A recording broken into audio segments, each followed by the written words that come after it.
Good evening, everyone. Time for another silver update. We're going to start off with the questions of the night. I'm going to go to the chart because the chart later is going to be the topic of the night. So let's start with the viewer questions. And the first one is Ken M. A broker misconduct. And he says, Dear Brother John, I have become an avid follower of your channel and others since I've become a silver stacker starting about 2 years ago. Wish I would have seen it earlier. I've always had a hand in the markets, but more on the equity side and not in the commodities. My question is about brokers. After the MF Global fiasco and others, I've become aware that my trading accounts are not safe from the banking predators and have since pulled nearly all my money out of the market and now only invest in physical silver and gold.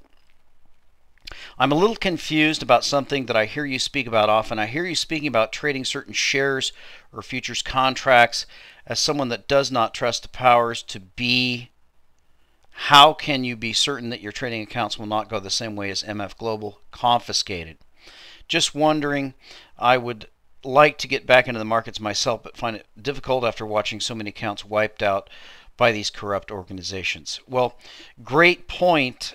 You have to understand that the only time that I talk about options and stocks and puts and commodity futures, these are for people who are interested in playing paper games. Most of the people who follow me, there's a number of people who are futures traders and stock traders and options traders, and they're interested in making a quick buck, and most of them convert that profit into physical silver. So those types of analyses are only addressed to the people who like to play the paper. I do not advise anyone to play paper. Of course, I can't give financial advice, but it's not my opinion that it's in your interest to play paper games. As the late Bob Chapman always pointed out, you need to start with the basics. The basics begin with paying off debt and then stacking physical silver and gold. And of course, along with that, doing whatever you need to do to secure your family, including a secure location, foodstuffs, a lot of survival stuff. We cover that on the blog, etc. Really, the only money we're talking about here is just play money. These are the types of people that, the old people that get on the bus and go down to the casino. So we're talking about people who play at the casino. Yes, it is a casino because, as you know, if you've ever been to a casino, the reason why you have casinos is the house always wins. So if you're willing to play against the house and you like to play paper games, you can play options and commodities and stocks. But eventually, all that stuff's going to go up in smoke. Now, next question. Banning PM sales. This is from BVBLI 62 Y62. Love the blog, totally dialed into what this is about and your take on the way things are progressing. One question, and that revolves around the end game. When Argentina's currency began to collapse, the people went into the dollar on the black market. As things continued to deteriorate, laws were passed saying the black market US dollar traders were in fact financial terrorists. Teams were created to hunt these people down and shut down the pressure on the state-approved currency. Markets being markets, the people went into gold to protect their wealth.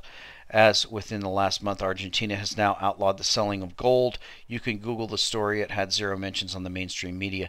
My question then is this. Seems to be a good play from the government standpoint.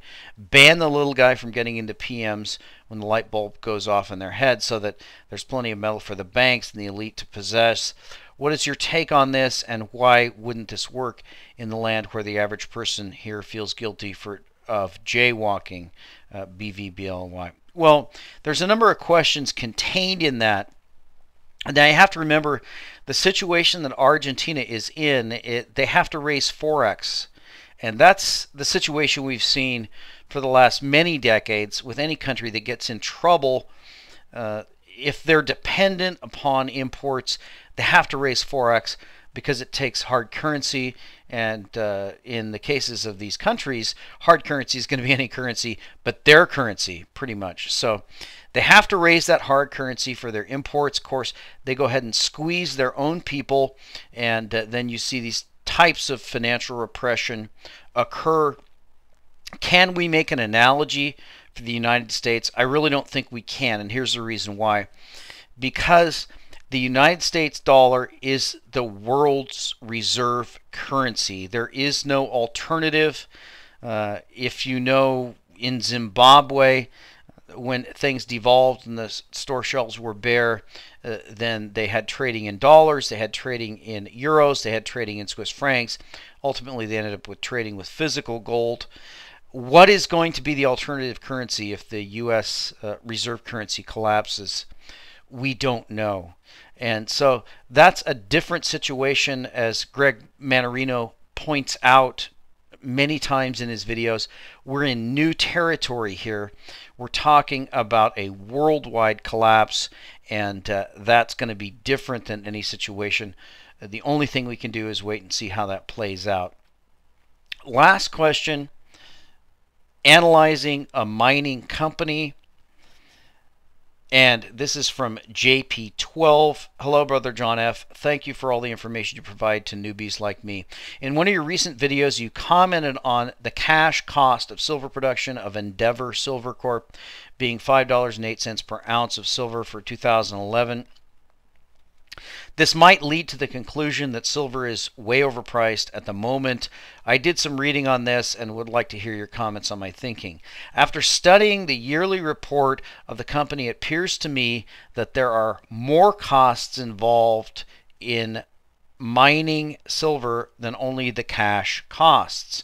In 2011, the company mined 3.7, I guess that's 3.7 million ounces of silver and 21,000 ounces of gold.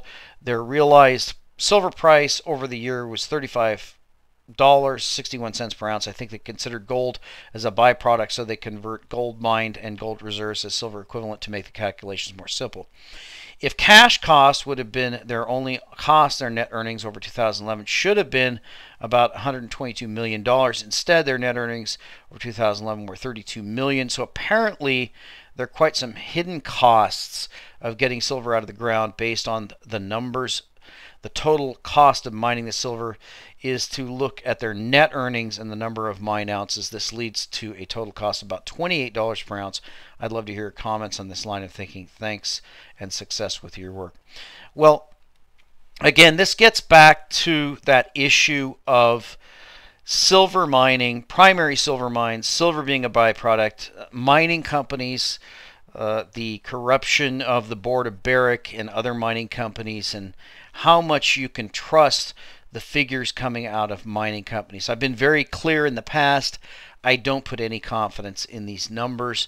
These are, I think, the best advice I've ever heard by, and I don't remember who gave the advice, but the point is that if you're investing in mining companies, you're investing in stocks. And when you invest in stocks, I'm sorry, it was James Turk. When you invest in stocks, you're investing in a lot of things. You're investing in the debt of the company. You're investing in the capital equipment of the company. You're investing in the financial books of the company. You're investing in the float of the stock shares. You're investing in a lot of things other than silver and gold. So it's not surprising to me to see these diverse numbers when you look at the profit, because how are they valuing the cost of mining silver? I just don't think there's any validity to those costs. There's just really no way to know what they are, especially when you're talking about silver as a byproduct. Is all of that cost based on the original metal that they're mining, and then they just consider silver to be free? Or there's so many ways of looking at it. Again, you're getting into deep levels of accounting, and my position is that if you're into stacking physical silver, then the reason you're doing it is because you don't trust paper. One of the reasons you don't trust paper is because you don't trust bankers, and you certainly don't trust accountants. So if you're going to go into that thing, then you're just going right back into the thing you're trying to escape from. So let's get to the main topic of the night, and that's going to be Romney economics or Romneynomics. And I've already done a big video on Obamonomics, so it's time to do a video on Romney. And I had posted a chart to the blog earlier today about Obama having the largest propped up market in the history of the world, and I just want to issue a retraction and make an apology to Obama, because in fact, just looking at this time frame that we have here from 1995 through the present, you can see, as I've lined this out here, that actually this current Obama bull, which runs from March or so of 2009 to the present, is really only about 3.75 years. You had another bull market under George Bush II. Of course, he was a two-term president, and that ran for 4.5 years. But even longer than that, you had the Clinton bull market, and that was that coincided with the dot-com bubble, which was facilitated by Alan Irrational Exuberance Greenspan. That actually ran 5.25 years. So Obama actually has the least longest propped up market. But the pattern is very clear here. You can see that it's in the interest of the powers that be to prop up the financial markets during the reign of the current president. And you can see you get your declines when that election time rolls around. The big question, are we going to see a similar decline? And what does this mean? What are the tea leaves for the future? A couple of points here. First of all, we know that Clinton was a two-year president, and the midterm election for Clinton was in the 1996 time frame, and you can see we really didn't get a pullback on that. Now, Bush took office at the beginning. This isn't shown on this Dow. Again, this is the Dow composite, so the NASDAQ crash isn't shown on this chart. But we had that tremendous crash in the NASDAQ in this 1999-2000 time frame. So Bush inherited a very dire economic situation. Now we know the history of it, that Alan Greenspan fired up the printing presses, converted the money printing over into the housing market, and then with the Iraq War and the printing of the money, and we're going to look at that when we see the interest rates long term, we got this tremendous bull market that ran, and you can see here the re-election. This was the 2004 election. You can see the market just blew right through that and continued up. We didn't get the financial crisis until we were nearing the end of the Bush presidency. Of course, he could not be reelected because he'd served his 2 terms, and then we had the huge financial crisis. So that brings us up to the present. We seem to be rolling over from a lower level. Now, what does that imply as far as the next president? So I want to start by looking at the historical record, and we need to go way back. We're going to start by looking at Paul Volcker. Now, if you remember, Paul Volcker was the chairman of the Federal Reserve, and we're going to look at the history of this, appointed by Jimmy Carter and under Ronald Reagan, and he ran through 1987. Now, if you remember, Paul Volcker was actually brought on early on in the Obama administration, but he was kind of given a chair in the corner and told to sit down and shut up, and Larry Summers and the rest of them kind of ran things, and we really didn't get anything from Volcker. But a lot of people were expecting some type of revision of the system or some repeat of what happened with the original Volcker appointment. But that obviously didn't pan out. And so I wanted to look at that and look at the history of that, because when we look at that, there's actually some surprising facts that come out. So First of all, we want to go over to the list of presidents so that you understand the time frame here. Most people in the traditional history explains to you that Volcker was Reagan's appointee. He's the one that hiked interest rates up to 20%. He choked off inflation, and they beat inflation, and then we had the huge boom of the 1980s. But when we look at the facts, we'll find out that's actually not the case. So let's look at the date here. This is Reagan's inauguration. That was January 20th of 1981. And the interesting thing about that is when we go back and look at Paul Volcker, we'll find out that Paul Volcker, a Democrat, was appointed chairman of the Board of Governors for the Federal Reserve System in August of 1979. So remember that date. It was August of 1979 that President Jimmy Carter appointed Volcker. He was reappointed in '83 by Ronald Reagan, but it was actually Carter who appointed Volcker. So we want to pull up a historical chart. This chart is from Charts R Us, and it's one of the few charts out there that you can get that is the 90-day T-bill. Now, if you remember, in the early 1980s, it wasn't just the short-term bond rates that were raised very, very high. It was actually all the way across the board. The yield curve was around all the way 14-15%. But what's interesting about this when you look at it is that you can see that with the appointment of Volcker, remember that was in August of 1979, we already had a very significant rise of interest rates that started in mid-77, continued through 78. By 79, we were up at 10% interest rates. By the time we got Volcker appointed, we were nearing 13%, and then Volcker came on board, and we got that ratchet up to 15%, a huge drop to 7%, and then another run all the way up to nearly 15%. Now, remember that when we're looking at the list of presidents, that Reagan came on board January 20th of 1981. So it wasn't until the beginning of 1981, let's shrink this chart down a little bit so you can see it, that's right about here.